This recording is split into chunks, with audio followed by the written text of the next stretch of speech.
match they won for them against Argentina, where I watched that one start to finish. One of the games I almost couldn't turn off because of everything that was happening, and then it finishes a couple hours later in the end. But they're a really solid side. I echo everything you're saying. I wouldn't go as far to say it's a success when you lose. Getting out of the group for the first time in 24 years. We measure this men's team differently. Those are stats. Like, I'm looking at sure, but I'm looking at what happened on the field in the group stage.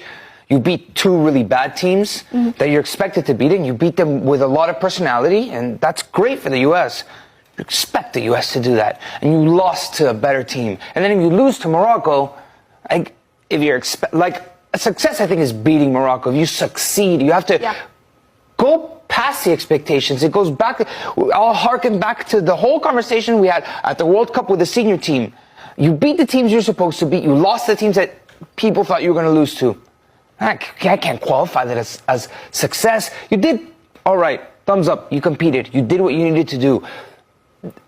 I think as a collective, there needs to be responsibility that we should expect these players and these teams to achieve. In 22, for me, if you're going to make that argument, I got exactly what I expected from the U.S. side. It's exactly where I expected them to be. Here, I'm sorry, Alan, they're in the place I expect them to be right now. Okay. Right? Yeah. For me, I expected them to get out of this group.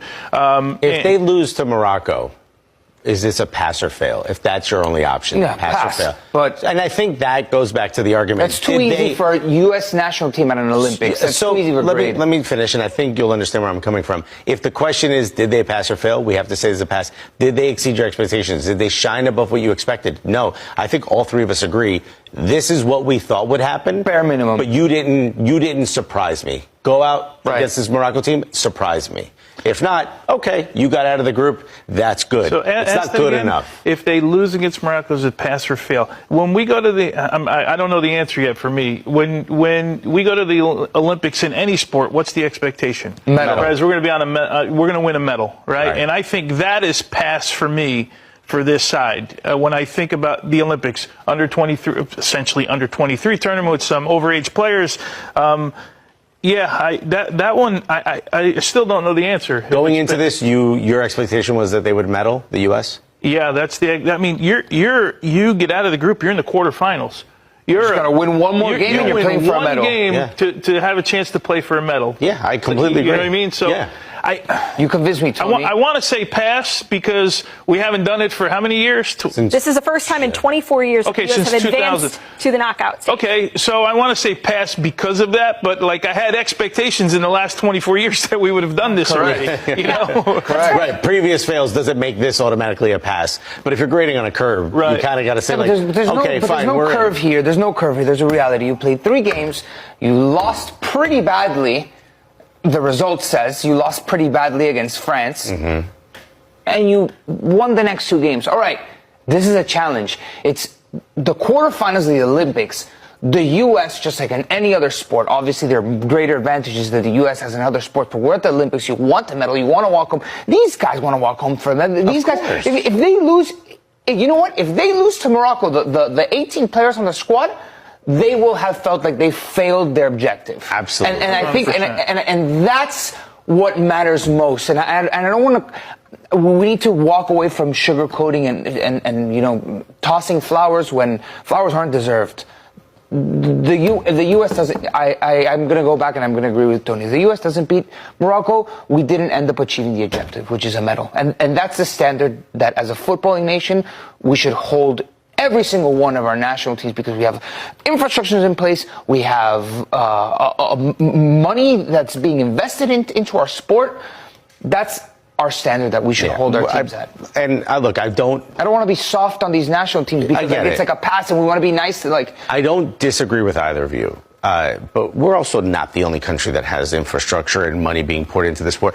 So for me, it's really hard. Separate from that. That's the nature of competition, though. But for me, in particular, it's really hard to look at this and separate it from the greater picture of U.S. men's national team and the U.S. men's soccer program. It's just hard. It's just hard for me to look at this and not think about what's happened in the recent history. So I'm going to go and say it may be a light pass.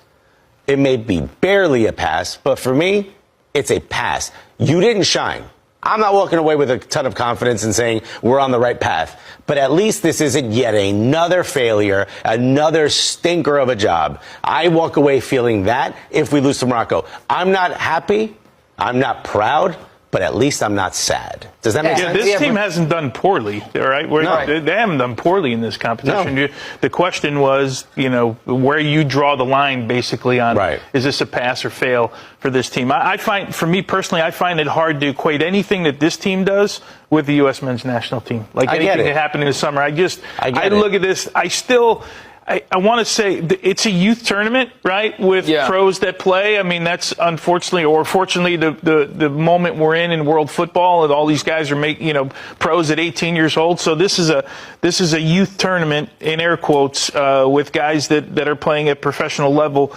I'm like I said from the start though, I'm happy with where they're going right now. Right, but now you got to take the I'm next also step. excited with what I'm seeing from some of the bench players. No doubt. Yeah, Yao in particular just shining. Paredes getting it together on a somewhere on the pitch that he normally doesn't play. There's a lot of really positives to take from what's happening. And look, similarly, let's look at it from the Moroccan perspective. If Morocco goes out to the U.S., that's unarguably got to be seen as a failure. Abject failure, obviously, for right? sure. Because they were so good in the group stage. But that's the nature. They beat the nature of Argentina. football. They finished up with the group. At the same time, there could be positive feelings. All right, it wasn't a great game against the United States or Morocco, and you end up losing, right? But there's a certain standard Moroccans hold themselves at. There's a certain standard we must hold ourselves at. And this is the next big test for this group.